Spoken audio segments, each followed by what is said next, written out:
50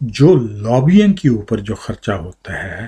lobbying سے مراد یہ ہے کہ وہ ادارے، وہ کاروبار، وہ کارپوریشنز، وہ گروپ جن کے اپنے انٹرسٹ ہیں، وہ الیکشنز پہ کتنا خرچ کرتے ہیں سیاستدانوں کو پیسہ دے کے، ان کی کیمپینز کے اوپر پیسہ لگا کے۔ تو یہ آپ کے سامنے جو ہے 2012، 14، 16 اور 18، 20 یہ جو 5 الیکشنز آئے ہیں ان کا ہے۔ اور یہ امریکہ میں ہر 2 سال بعد مڈ ٹرم الیکشن ہوتے ہیں۔ صدارتی انتخابات ہر 4 سال بعد ہوتے ہیں، لیکن جو ہاؤس اور سینٹ کے ہیں وہ مڈ ٹرم الیکشن، تاکہ وہ سائیکل چلتا رہے، تو وہ ان کا سیٹ اپ بنا ہوا ہے۔ تو 2020 میں جب یہ الیکشن ہوئے ہیں جس میں ٹرمپ اور بائیڈن مقابلے پہ تھے، تو اس میں صدارتی الیکشن بھی ہوئے ہیں، اور اس میں ساتھ ساتھ جو کانگریس کے جو ہیں، جو ہاؤس آف ریپرزینٹیٹیو اور سینٹ کو ملا کے ہم کانگریس کہتے ہیں، تو کانگریس کے بھی الیکشن ہوئے ہیں۔ 2020 میں لگ بھگ دونوں کے الیکشنوں کا خرچہ ملا کے، کانگریس کی ریسز کا اور پریزیڈینشیل ریسز کا، لگ بھگ $14 بلین خرچ ہوئے ہیں۔ اور یہ ابھی اس سائیکل کے اگلے جو الیکشن ہیں، جو کانگریس کے اور سینٹ، یعنی سینٹ اور ہاؤس آف ریپرزینٹیٹیوز کے جو ہیں، جو الیکشن ہیں، وہ ابھی اس سال ہونے ہیں، اور ان کے اوپر اندازہ ہے کہ تقریباً 6-7 بلین مزید 8 بلین مزید ڈالر خرچ ہوں گے۔ تو یعنی ایک الیکشن سائیکل میں، امریکہ کی ایک الیکشن سائیکل میں کارپوریشنز،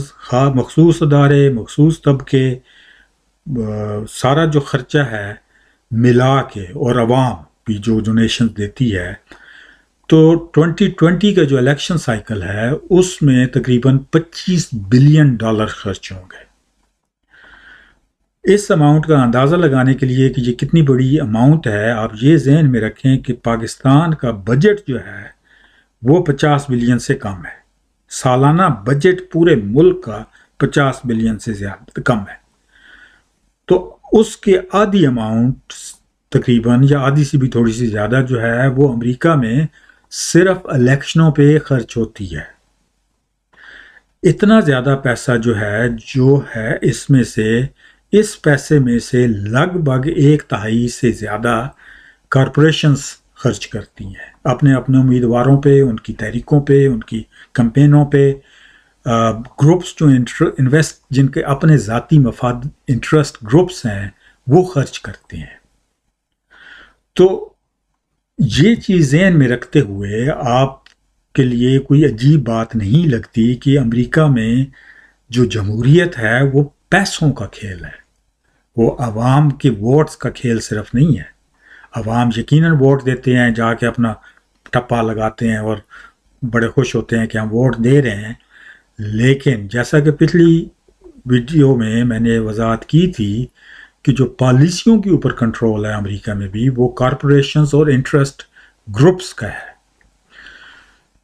امریکہ میں بھی جتنا زیادہ پیسہ سیاستدان لگاتا ہے، اتنا ہی اس کے جیتنے کے امکان زیادہ ہوتے ہیں، کیونکہ وہ جو کمپین کے اوپر پیسہ لگ رہا ہوتا ہے وہ بندوں کی رائے عامہ بدلنے کے لیے لگ رہا ہوتا ہے، وہ میڈیا پہ خرچ ہو رہا ہوتا ہے، وہ اشتہار بازی پہ خرچ ہو رہا ہوتا ہے، وہ نعرے بازی پہ خرچ ہو رہا ہوتا ہے، وہ بندوں کی کو جو سائیکولوجیکل سٹڈی ہے کہ کس طرح کے بندے کیا چاہتے ہیں اور ان کو کیا بتایا جائے تو وہ خوش ہوں گے، اس کے اوپر وہ پیسہ خرچ ہو رہا ہوتا ہے۔ اور اسی واسطے یہ آپ کے سامنے 2004 سے لے کے 2012 تک کا ڈیٹا مجھے ملا ہے، تو یہ اس ڈیٹا کی بیس کے اوپر اگر آپ دیکھیں تو ہاؤس آف ریپرزینٹیٹیوز میں بھی اور سینٹ میں بھی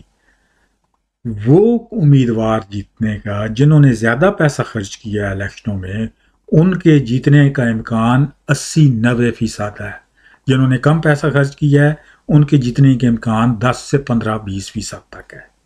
تو جتنا پیسہ خرچ کرتے ہیں اتنا ہی وہ جیتتے ہیں، کیونکہ وہ ووٹ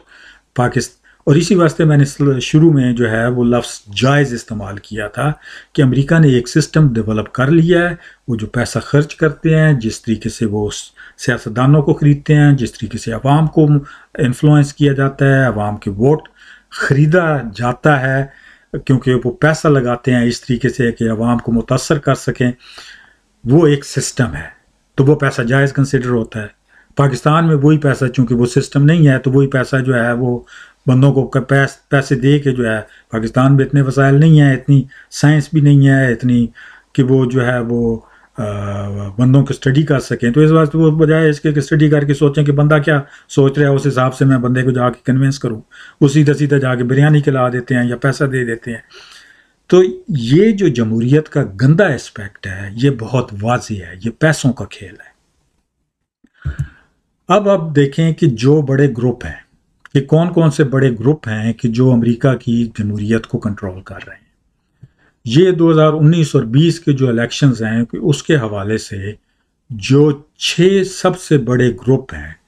جنہوں نے سیاستدانوں کو پیسے دیے ہیں،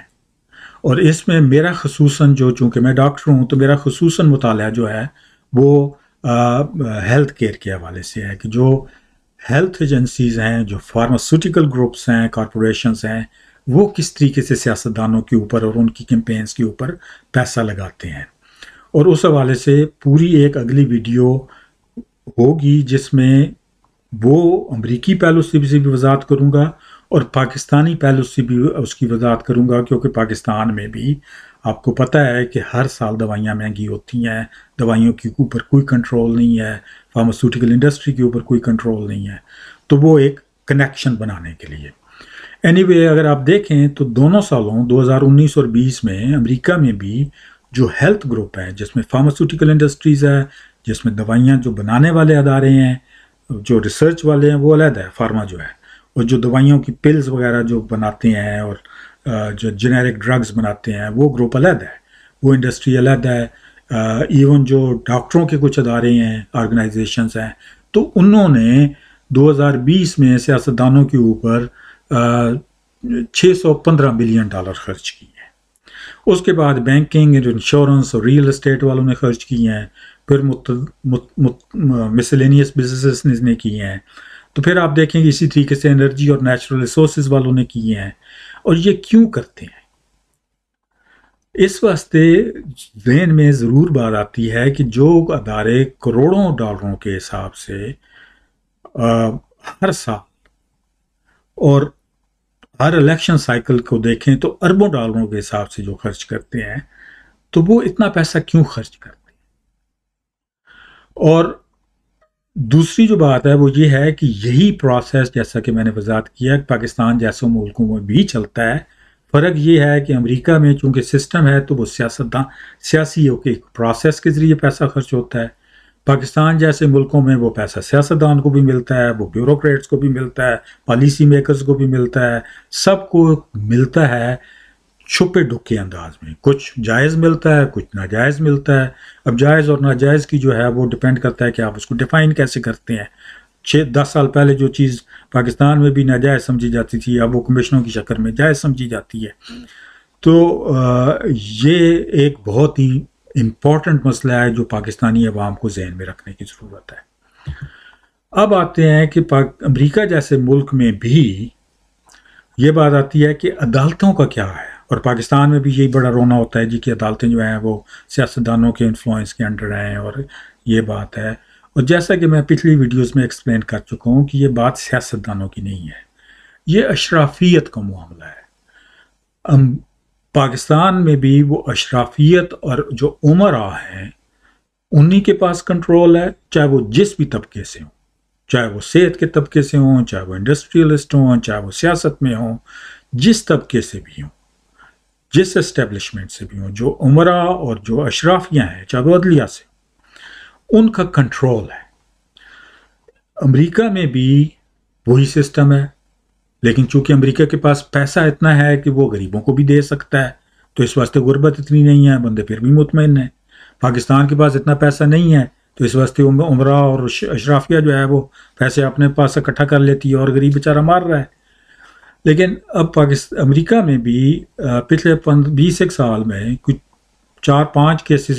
سپریم کورٹ کے لیول پہ ہو چکی ہیں کہ بھئی جو سیاستدانوں کی جو فنڈنگ ہے اس کو بہتر کیا جائے. ہر کیس میں سیاستدانوں کی جیت ہوئی ہے، اور یہ جیت اس طریقے سے نہیں ہوئی کہ بھئی 9 اگر جج ہیں تو 8 نے ہاں کہا اور 1 نے نہ کہا. سارے کے سارے ڈیسیژن جو ہیں وہ کوئی ایک آدھ ووٹ کے فرق سے تھے. اور یہ جو ہے یہ 2010 کا کیس ہے، بہت اہم ہے، کیونکہ اس کیس میں یہ تھا کہ بھئی گورنمنٹ جو اس کیس کی ایک شک تھی کہ بھئی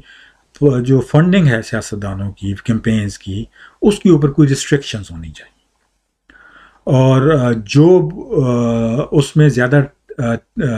ٹرانسپیرنسی ہونی چاہیے، کلیئرٹی ہونی چاہیے، کون فنڈ دے رہا ہے، کتنے فنڈ دے رہا ہے، کیوں وہ دے رہا ہے فنڈ، اس طرح کی باتیں. تو سپریم کورٹ نے 5 ورسز 4 کے ڈیسیژن کے ساتھ کہا جی کہ نہیں، جس کی مرضی ہے وہ سیاستدانوں کے پیسے دے، اور جتنے مرضی پیسے دے. اب جو ہے اس سسٹم نے 2010 کی یہ جو ورڈکٹ آئی تھی، اس کے بعد جو امریکن سیاست میں ڈارک منی جس کو کہتے ہیں، ڈارک منی وہ پیسہ ہے کہ جو ایسے طریقے سے سیاستدانوں کو دیا جا رہا ہے کہ جس کا ٹریل صحیح طریقے سے آپ کو نہیں ملتا. وہ بات بہت لمبی ہو جانی تھی، ورنہ میں آپ کو اس میں کوچ برادرز کی جو ہے ان کا ایک پروسیس کی ایک سلائیڈ اس میں ڈالنا کا ارادہ کر رہا تھا. اتنے پیچیدہ طریقے سے وہ گورنمنٹ سیاستدانوں کو پیسہ دیتے کا طریقہ انہوں نے نکالا تھا کہ جس میں کوئی 60-70 ہاتھوں سے پیسہ چینج ہو کے گروپس بیچ میں تھے، جو ایک سے دوسرے گروپ، دوسرے سے تیسرے گروپ، وہ کوئی سسٹم ہی نہیں بنتا تھا کہ بھئی پیسہ کہاں سے آ رہا ہے اور کدھر جا رہا ہے. لیکن الٹیمیٹلی وہ پیسہ سیاستدانوں کے کیمپینوں پہ جا رہا تھا. تو وہ جو ڈارک منی ہے، یہ 2010 میں امریکہ میں یہ جو سپریم کورٹ کی ورڈکٹ آئی، آپ دیکھیں کہ 2004 میں جو ڈارک منی تھی کہ وہ والی پیسہ جو سیاستدانوں کی کیمپینوں میں استعمال ہو رہا ہے لیکن ہمیں پتہ نہیں کہ وہ پیسہ آ کہاں سے رہا ہے، وہ صرف تقریباً $6 ملین تھا 2004 میں. 2008 میں تقریباً وہ 70 ملین تھا. لیکن جب یہ فیصلہ عدالت نے دیا تو اس کے بعد ڈارک منی میں بھی اتنا اضافہ ہو گیا کہ 2012 میں وہ ڈارک منی بڑھ کے 4 سالوں میں 70,000 سے بڑھ کے 370 ملین سے بڑھ کے $310 ملین بن گئے. تو یہ ایک امریکہ جیسے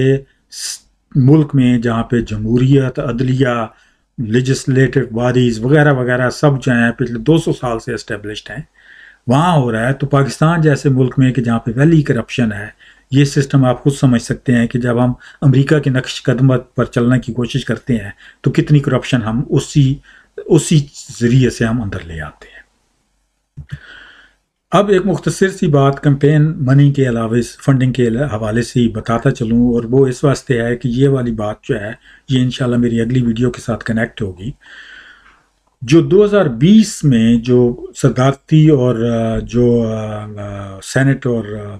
ہاؤس آف ریپریزنٹیٹیوز کے الیکشن ہوئے ہیں، کانگریس کے الیکشن ہوئے ہیں امریکہ میں، اس کے انالیسز ایک گروپ نے کیا تو انہوں نے دیکھا کہ 2/3 سیاستدانوں کے جو تھے ان کی کیمپینوں نے فارما سے چیک لیے ہیں. یعنی 2/3 سیاستدان جو الیکشنز لڑ رہے تھے، جتنے ہارنے کی بات نہیں ہے، جو بھی الیکشنوں میں تھا، تو فارما نے ان جو فیڈرل لیول کے بندے تھے ان کے $1 ملین ان کانگریس کے بندوں کو دیے، اور فائزر نے ساتھ ہی ساتھ تقریباً 1048 سیاستدان جو صوبائی لیول کے اوپر تھے ان کی کیمپینز کو بھی پیسے دیے. اور آپ کو پتہ ہے کہ فائزر کی جو ہے وہ ویکسین تھی. اب یہ جو کمپنیاں اتنے پیسہ خرچ کرتی ہیں تو سوچنے کی یہ بات ہے کہ کیا یہ بے وقوف ہیں کہ یہ خرچ کرتی ہیں؟ یہ اس واسطے خرچ کرتی ہیں کہ یہ جو کوئی پالیسی میں جو میرٹ اور ضرورت کی جو ڈیفینیشن ہے اس کو اپنی طرف موڑ سکیں. اس کو ایسے طریقے سے سیاستدانوں کے اوپر پریشر ڈال سکیں اور ان کو منوا سکیں کہ وہ جب پالیسیوں کی بات آئے تو تھوڑا سا وہ فیور کر دیں. اب وہ تھوڑی سی فیور ہی جو ہے وہ فارما کے حوالے سے وہ لاکھوں بھر کے کروڑوں پرسکرپشنز بن جائیں گے. اب وہ جس وقت لاکھوں یا کروڑوں پرسکرپشن بن جائیں گے اور دنیا کے حوالے سے، کیونکہ دنیا تو امریکہ کو فالو کرتی ہے، ورلڈ ہیلتھ آرگنائزیشن نے بھی دیکھنا ہے امریکہ کیا کر رہا ہے، تو انہوں نے جب ان کو فالو کرنا ہے تو وہ دوری دنیا میں وہ فارما جو ہے وہ پھر وہی کرے گی کہ جو امریکہ کر رہا ہے. اور امریکہ میں فارما بیسیکلی سیاستدانوں کو اوپر کروڑوں اربوں خرچ کرتی ہے تاکہ وہ ان کے لیے فیوریبل جو ہے وہ حالات رہیں. تو اس حوالے سے جو ہے یہ اگلی ایک پوری ویڈیو اور پاکستان کی بھی اس پہ تھوڑی سی مزید ڈسکشن ہوگی انشاءاللہ 2 ہفتہ میں پھر اپلوڈ کروں گا. تو یہاں پہ یہ والی ویڈیو ختم ہوتی ہے. سب دوستوں سے گزارش ہے کہ وہ یہ آگے شیئر کریں. یہ بالکل میرا آغازی ویڈیو ہیں. انشاءاللہ جب یہ ٹاپکس جو ہیں یہ ڈیولپ ہوں گے اور مجھے اندازہ ہوگا کہ مجھے کچھ بندے جو ہیں وہ فالو کر رہے ہیں یوٹیوب چینل کو، تو بہت زیادہ اگلے 5-7 سالوں میں ویڈیوز اور انفارمیشن جو ہے وہ بندوں کے ساتھ شیئر کرنے کا ارادہ ہے انشاءاللہ. بہت شکریہ. اللہ حافظ.